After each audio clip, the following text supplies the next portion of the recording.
Down on his luck, mechanic gives a ride to a hitchhiker unaware. She's a runaway millionaire. Hello everyone. Before we begin today's story, I have a small favor to ask. Please hit subscribe and turn on the notification bell so you never miss our channel's new videos. It's quick, free, and the best way to support us in bringing you more dramatic stories. Your support means the world to us. Where are you watching from? Drop your city or country in the comments below. Thank you very much. Now, let's get back to our main character. The late afternoon sun hung low over the Texas highway, bleeding gold across cracked asphalt and rusted road signs. Jack Miller's old Ford pickup rattled like it was held together by prayers and duct tape. His hands, rough from years of fixing engines that weren't his, gripped the steering wheel tight as the radio sputtered between stations. Bills overdue. Rent behind. The garage that once carried his name now belonged to someone else. He sighed, wiping sweat and motor grease from his forehead with the back of his hand. That's when he saw her, a lone figure standing by the side of the road, thumb raised, a duffel bag slung over one shoulder. Her jeans were dusty, hair wind-tossed, eyes hidden behind dark sunglasses too clean for someone hitchhiking through nowhere. Jack slowed down, heart thudding with that instinctive mix of caution and decency. You don't leave someone stranded out here, not with the sun dipping and the air turning cold. He rolled down the window. You lost? He asked, voice gravelly. The woman looked at him for a second longer than most would. Just trying to get to the city, she said softly. Anywhere with lights. Jack hesitated, glancing at the empty passenger seat cluttered with tools and fast food wrappers. It's not much, but it's going that way. She smiled, small but real. Then it's perfect. She climbed in, tucking her duffel at her feet. The scent of rain and gasoline mixed in the cabin as he shifted into gear. For miles, neither spoke. The hum of tires on asphalt filled the silence. He caught her reflection in the side mirror, jaw set, gaze distant, like she was running from ghosts. Name's Jack, he finally said, just to break the quiet. Ellie, she replied after a pause, like she had to remember it. He didn't notice the way her fingers tightened on the strap of her bag. You from around here? He asked. Not anymore, she said. The words hung heavy between them. The radio crackled to life, an old country song about broken dreams and long roads. Jack tapped the steering wheel in rhythm. I used to fix engines better than this, he muttered. Now I just fix whatever's broken enough to pay for gas. Ellie turned her head, studying him. That sounds honest. He laughed dryly. Honesty doesn't pay the bills. Her gaze softened. Maybe it pays in other ways.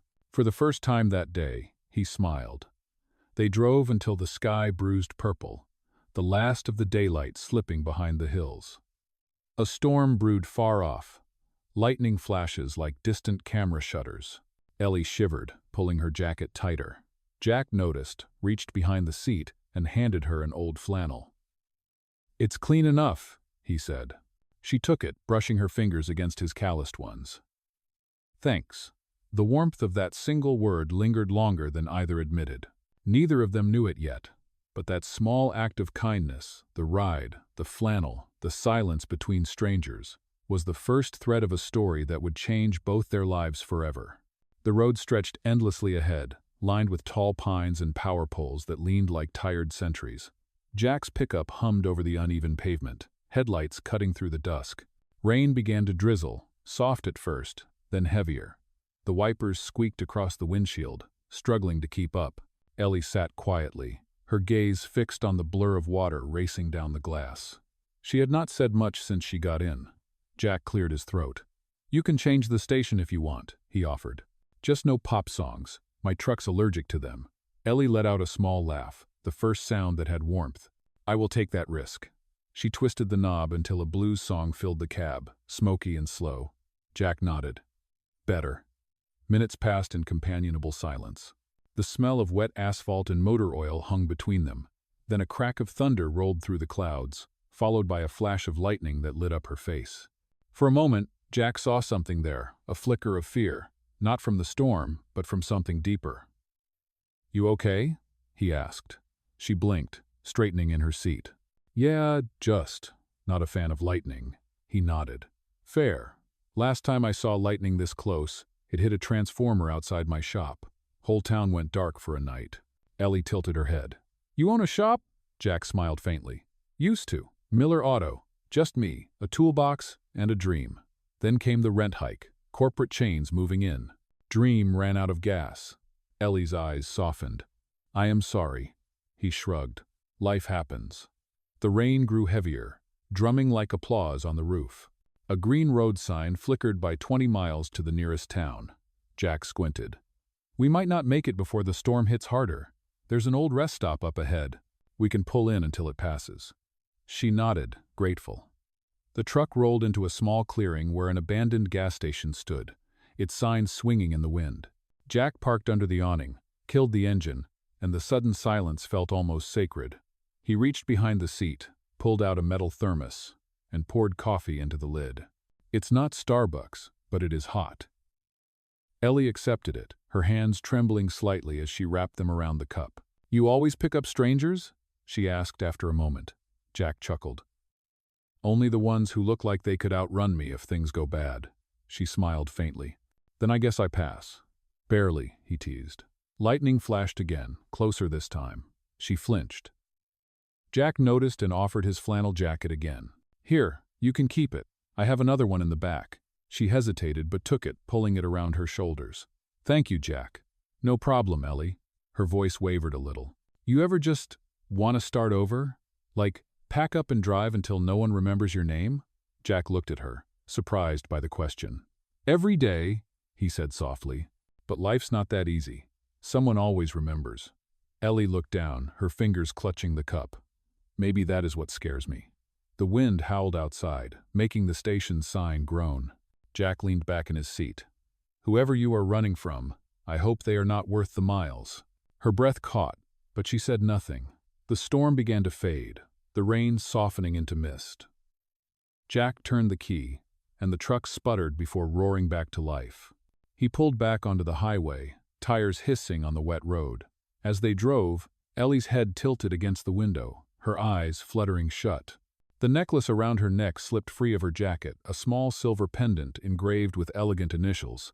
E.W. Jack glanced over, then back to the road. He did not think much of it, just another trinket of someone else's life.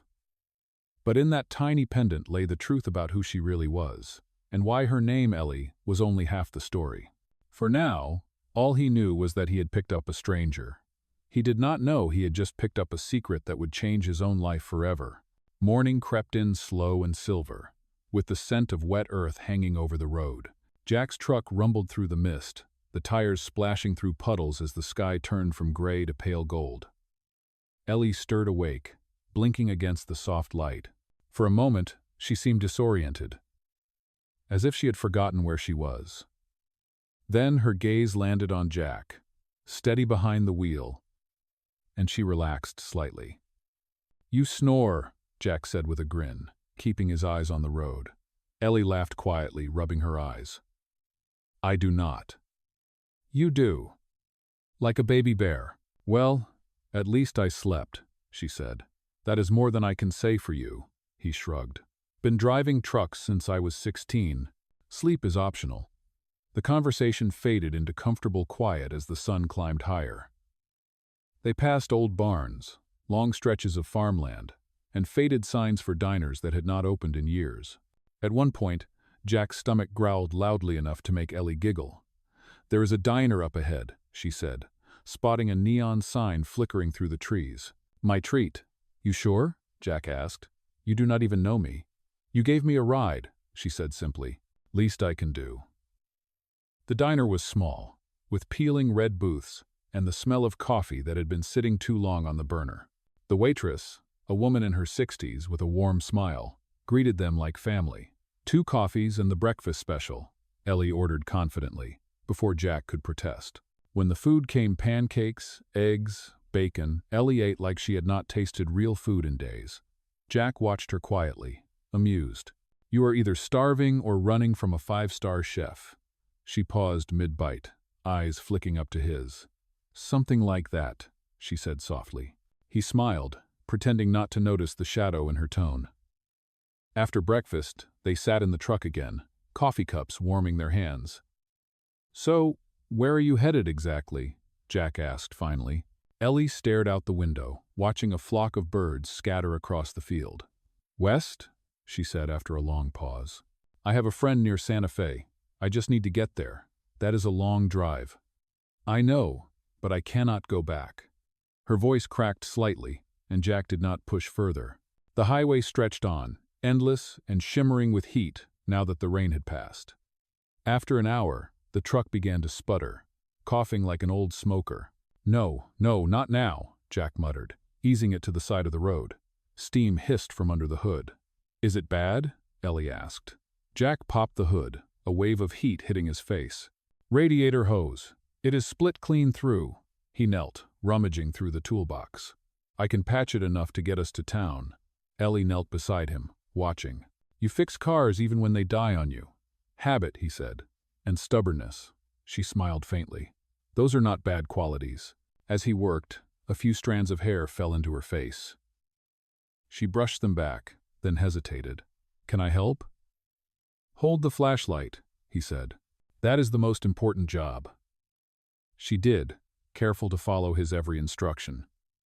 When he looked up, their eyes met in the glare of the light, and for a heartbeat, neither looked away. Something unspoken passed between them, trust, curiosity, maybe even hope. The kind of feeling neither of them had allowed themselves in a long time. When he finally closed the hood, his hands were covered in grease, but the engine purred again. "You are good at this," Ellie said. "It is the only thing I am good at," he replied. "That and picking up strangers who make me late for everything." She laughed, shaking her head. "Then I owe you more than breakfast." "We will call it even," he said, smiling. As they drove on, the sun dipped low once more, painting the sky in orange and rose. Ellie leaned her head against the window, eyes half closed, the pendant at her neck catching the dying light. Jack glanced at it again, that tiny silver charm engraved with elegant initials. "E.W.," he whispered under his breath. It meant nothing to him yet, but soon, those two letters would unravel a secret worth millions, and change what he thought he knew about the woman sitting beside him. The next afternoon the storm had cleared completely, leaving behind a sharp blue sky and the smell of dust and engine oil. Jack and Ellie stopped at a small service town just outside Albuquerque, the kind of place where the gas pump still had spinning numbers and the convenience store sold both coffee and spark plugs. Jack pulled up beside the garage, climbed out, and stretched his sore shoulders. "Radiator patch held better than I expected," he said with pride. Ellie leaned against the truck door, her sunglasses hiding her eyes. "So this is what you do every day? Fix other people's cars and hope your own keeps running?" Jack laughed softly. "Pretty much. It pays just enough to keep me chasing the next breakdown." She smiled, but it was faint. Something about the way she looked around, cautious, uneasy, made Jack wonder again who she really was. Inside the shop, he bought a new hose and a cheap sandwich. When he came out, Ellie was gone. Panic hit him like a punch. He scanned the gas station until he spotted her across the road at a payphone, one hand pressed to her ear, her voice low and trembling. She hung up quickly when she noticed him watching. "Everything okay?" he asked. She nodded too fast. "Yes, just checking in with my friend in Santa Fe." But her hand shook as she tucked the hair behind her ear. Jack frowned but let it go. He had learned that some people carry silence heavier than words. They drove on, the desert unfolding around them in endless waves of amber and rust.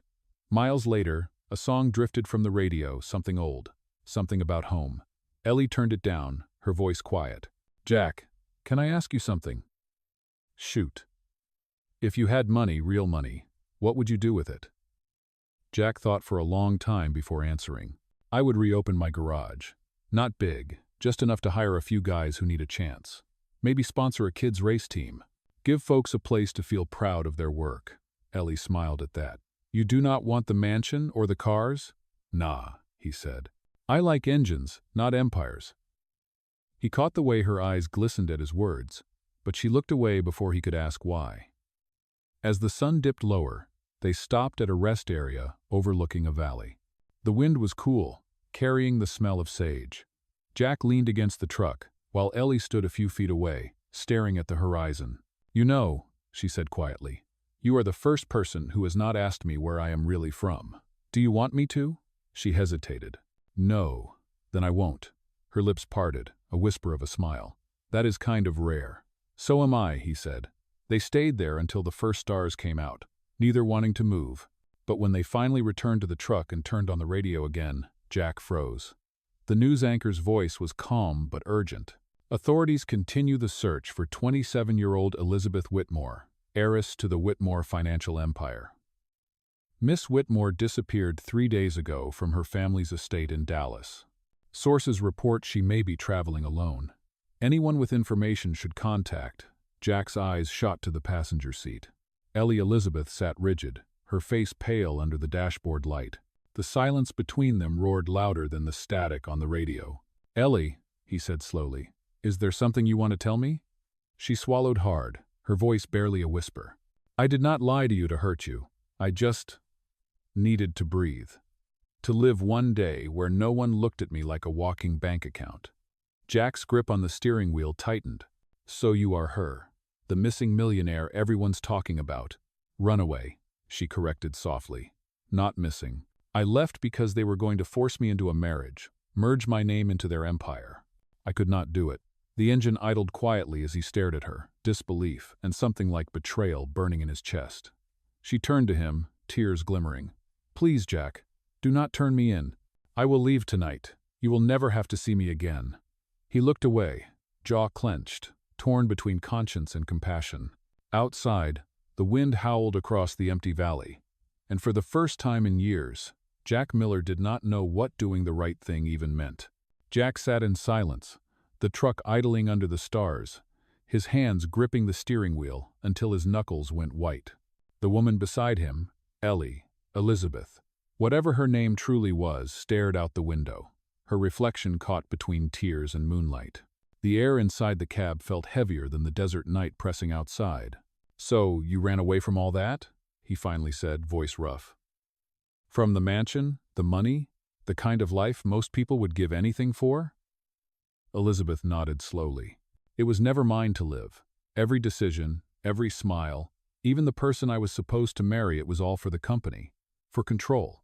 I did not want to be owned by my last name anymore." Jack exhaled, shaking his head. "You could have told me." "Would you have believed me?" she asked quietly. He thought about it and had no answer. The headlights from a passing truck washed over them, then disappeared into the distance. For a long moment, neither of them moved. Finally, Jack turned off the engine. "There's a motel a few miles back. We'll stop there for the night. You can rest, and we'll figure out what comes next in the morning." She looked at him, eyes wide.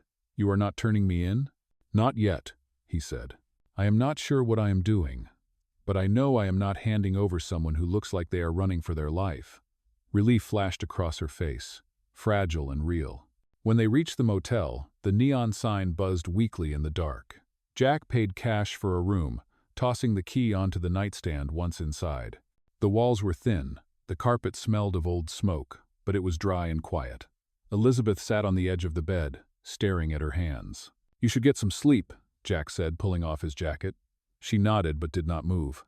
"Jack," she whispered after a moment, "why are you helping me?" He paused at the doorway, meeting her eyes. "Because everyone deserves one person who believes them, even for a night." Then he walked outside to sleep in the truck. The next morning, sunlight spilled through the thin curtains, and Elizabeth woke to the sound of the engine running. Jack was already outside, checking the oil and wiping his hands on a rag. She stepped out quietly, watching him. "You do not trust easily, do you?" she said. He smirked. "Trust is earned, not given. I learned that after losing everything once." "What happened?" "A partner I trusted emptied the shop's account, left me with debt and nothing to my name." She frowned. "That is awful." He shrugged. "It taught me to see what matters." Elizabeth crossed her arms. "And what matters now?" Jack looked up at her, the sun catching the lines on his face. "Doing what feels right, not what is easy."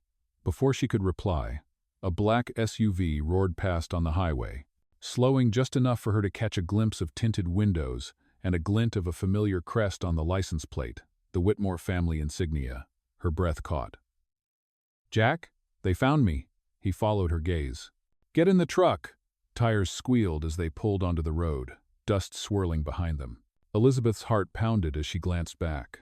"They will not stop," she said, voice shaking. Jack drove faster, the old pickup roaring in protest. "Then we will outlast them." They turned off the main road, weaving through a stretch of desert trails until the SUV was gone. When he finally stopped, they sat in the quiet, both breathing hard. "You did not have to do that," she said. Jack leaned back, exhausted but calm.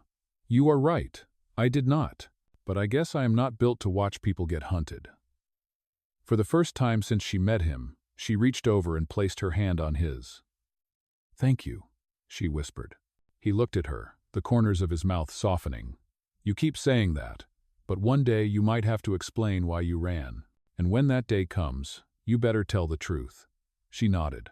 "I will."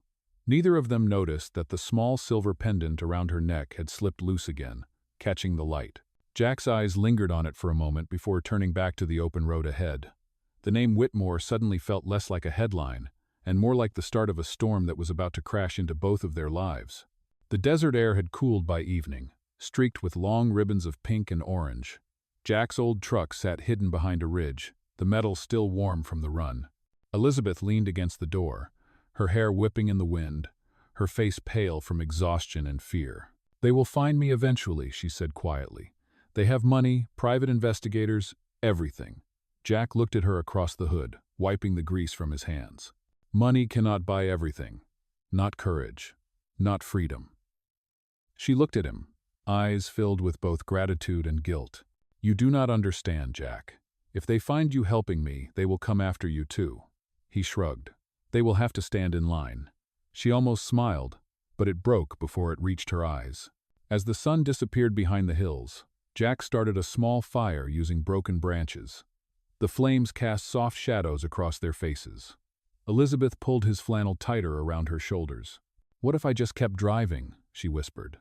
"Disappear forever. Change my name, my hair, everything." Jack tossed another branch into the flames.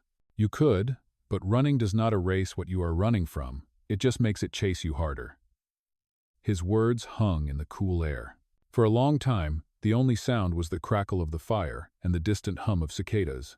"You talk like someone who has lost before," she said softly. Jack stared into the fire. "I lost more than a shop. I lost faith. Faith that people can mean what they say. Faith that good things last."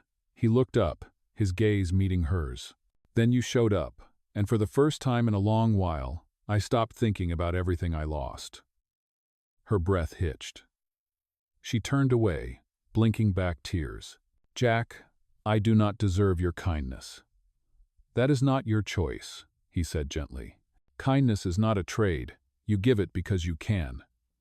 She looked at him for a long moment, then whispered, "You sound like my mother used to."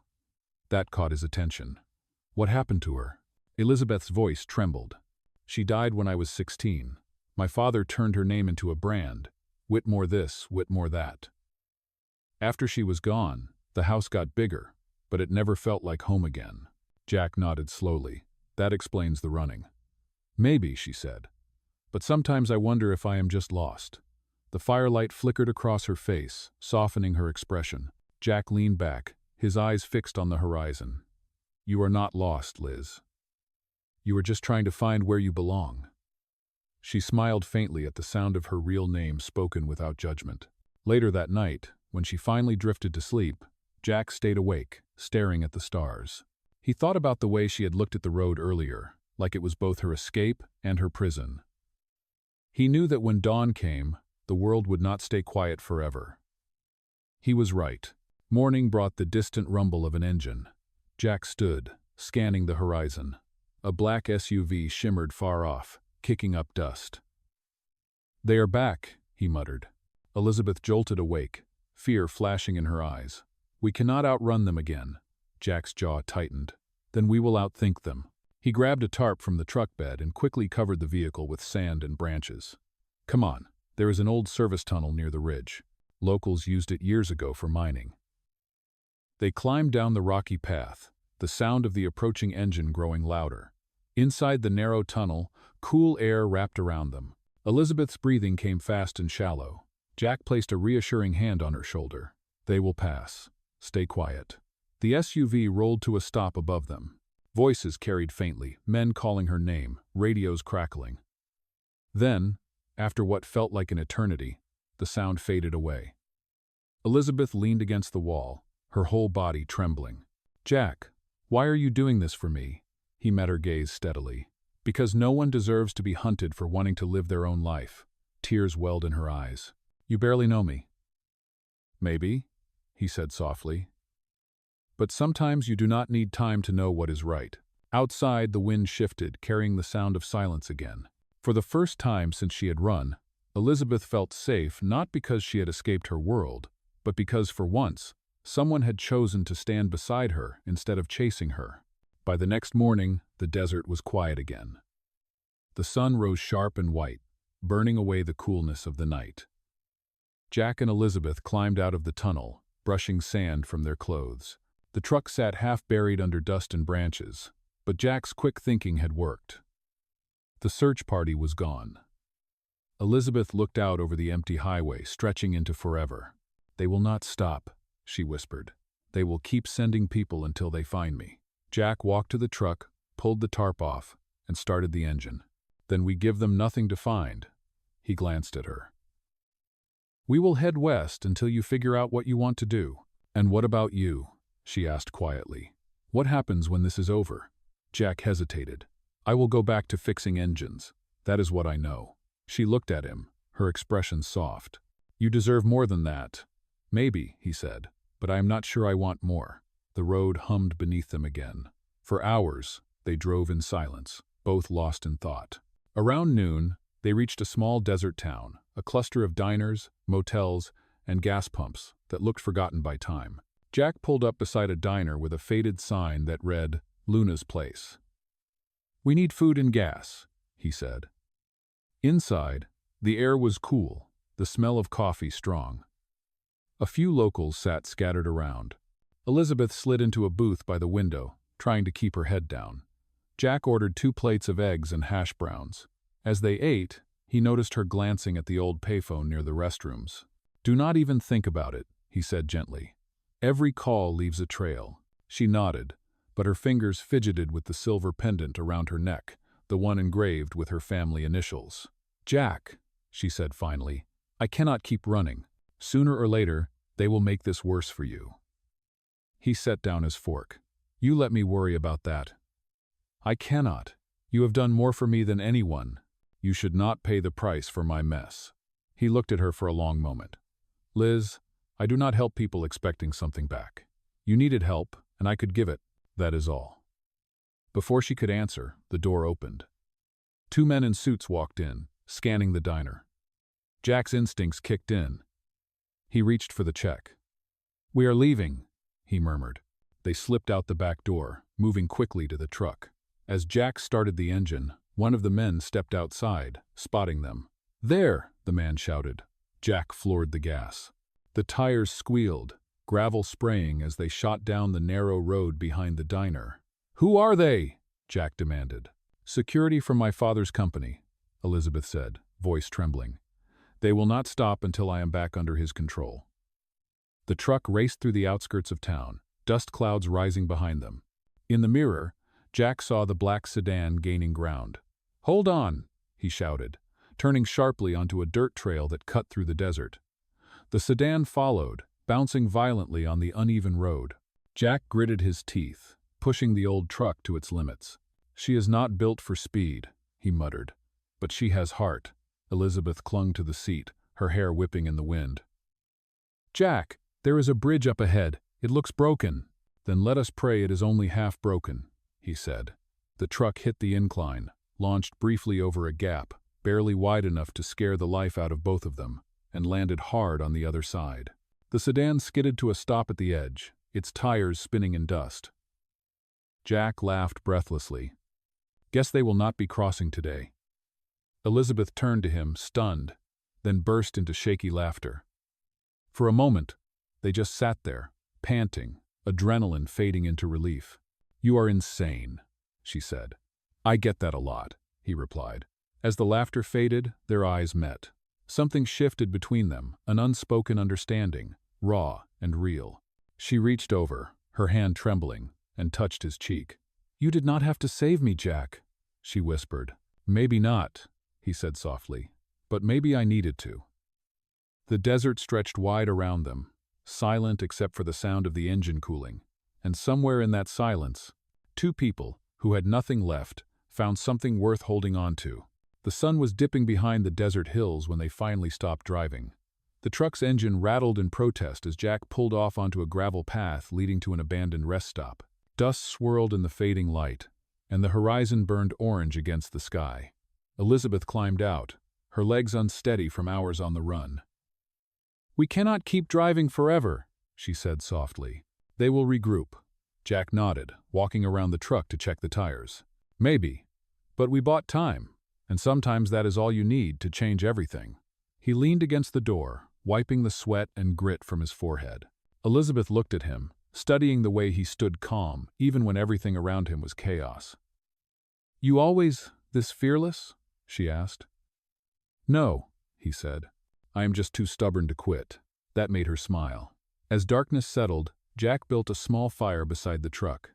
The night was quiet except for the occasional gust of wind sweeping across the plain. Elizabeth sat close to the flames, the orange glow flickering across her face. "I used to think I had everything," she said quietly. "The houses, the travel, the security, but I never felt safe, not really. People only wanted what came with my name." Jack poked at the fire with a stick. "Money can buy a roof, but not peace." She nodded. "And you? What do you want, Jack Miller?" He looked up, the question catching him off guard. "Right now, I want to see you safe. After that, maybe I want a life that feels like mine again." She tilted her head. "You talk like someone who has already earned peace but does not believe it yet." He laughed softly. "You sound like someone who has spent her whole life trying to give it away." They sat in silence for a moment, the crackle of the fire filling the space between them. Then Elizabeth reached into her bag and pulled out a small envelope. She held it out to him. "What is this?" he asked. "A thank you," she said. "Inside is a check. It is not everything I have, but it is enough to rebuild your shop. You deserve that chance." Jack did not take it. "I do not want your money, Elizabeth." "It is not charity," she said. "It is repayment for risking your life." He shook his head. "If I had done it for a check, I would have asked how much before I started the engine." "Keep it." She hesitated, then tucked the envelope back into her bag. "You really are different," she whispered. "No," he said quietly. "I just learned that what you give means more than what you keep." The fire burned low. The night stretched long and quiet, and somewhere between the crackle of the embers and the hum of the wind, Elizabeth realized she was not running anymore. She was choosing. When dawn broke, the desert turned gold again. Jack stood by the truck, sipping the last of the coffee from his thermos. Elizabeth approached, her face calm in a way it had not been in days. "I am going back," she said. He looked at her sharply. "What?" "Back home, to face my father, the board, all of it. I cannot live like a ghost forever, but I want to do it my way." Jack studied her for a long time. "You sure that is what you want?" She nodded. "It is time I stop running and start fighting for what matters." He exhaled, a hint of pride in his eyes. "Then I guess I will take you as far as the city line." She smiled faintly. "You have done enough already." "Maybe," he said, "but seeing this through feels right." They drove in silence for most of the morning, until the first skyline appeared in the distance. As the city grew larger, Elizabeth reached into her bag and pulled out the small silver pendant, pressing it into his hand. "Keep it," she said. "A reminder that you helped someone remember who she was." Jack looked down at the initials engraved in the metal EW and felt something tighten in his chest. "Are you sure?" he asked. "It is yours now," she said softly. "My freedom, my gratitude, they both start with you." The truck rolled toward the city as sunlight spilled across the road, and for a moment, everything felt suspended between what had been and what was yet to come. Two lives that had collided by chance were about to change forever, one choice at a time. It had been 3 months since Jack last saw her. The memory of that final drive to the city still lingered the way the morning light had broken over the highway, the quiet goodbye, and the silver pendant she had pressed into his hand before stepping out of the truck. After that day, She vanished back into her world of wealth and headlines, and Jack returned to his small town, to his tools, and to the quiet hum of ordinary life. But things had changed. Word spread that the Whitmore heiress had returned, not in scandal but in strength. She had taken control of her father's empire, dismantled corrupt partnerships, and announced a new division called the Whitmore Foundation for Skilled Trades, a program funding small garages and workshops across the country. Jack heard the news from an old radio at his rebuilt shop, his name listed among the first beneficiaries. He remembered her voice that night by the fire, soft but certain, saying she wanted to start fighting for what mattered. He smiled faintly, pride and disbelief mingling inside him. His shop was small, just as he had dreamed, one lift, 2 bays, a weathered sign that read, "Miller Auto Honesty First."